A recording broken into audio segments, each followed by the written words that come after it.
Binisto ng ilang empleyado ng Bureau of Immigration ang pakikipagsabwatan ng mga opisyal ng kanilang ahensya sa mga boss ng offshore gaming operations o POGO.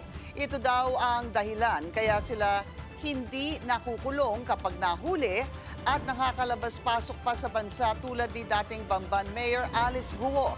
Ang detalye sa agenda report ni Joash Malimban.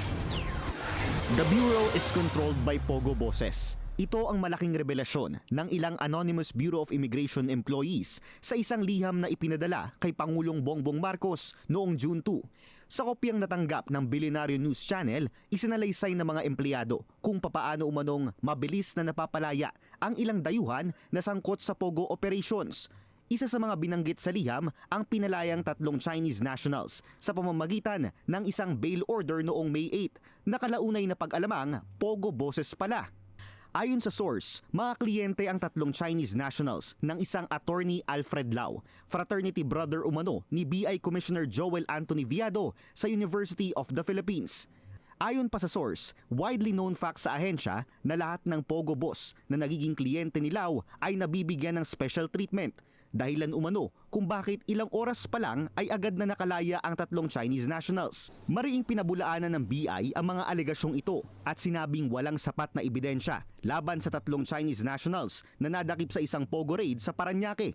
Dahilan kung bakit sila mabilis na pinalaya ng ahensya. Bukod pa riyan, may bagong scheme umanong ginagawa ang pamunuan ng BI patungkol sa pagpasok ng foreign national sa bansa. Isa rito ay ang pag-auction umano ng permanent quota visas. Ang Chinese visas umaabot daw sa halagang 5 million pesos per visa.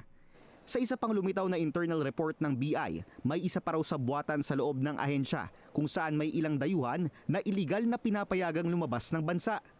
May departure stamps daw ang kanilang mga passport pero hindi recorded sa sistema ang kanilang pag-alis ng Pilipinas. Kabilang daw sa mga prominenteng pangalan dito, si dismissed Tarlac Mayor Alice Guo. Ayon sa source, ganito ang operasyon kung paano umano iligal na nakalalabas ng bansa ang isang foreign national. Darating ang isang dayuhan sa airport, may hawak na business class tickets at idedirekta sa VIP lounge para hindi mapansin ng mga tao. Aasikasuhin sila ng isang pre-arranged na immigration officer. Ilalagay ang departure stamp para magmukhang legal silang nakalabas ng bansa. At sa kalalaktawan ang lahat ng standard procedure, katulad na lang ng passport scanning, photo or fingerprint capture at data entry sa BI border control. Kaya ang resulta, walang digital record ng kanilang pag-alis.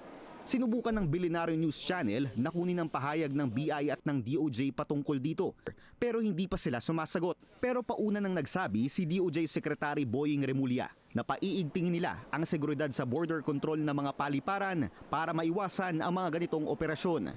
Para sa agenda, Joash Malimban, Billionaire News Channel. Napag-alaman din na nasa alert list ng BI ang 4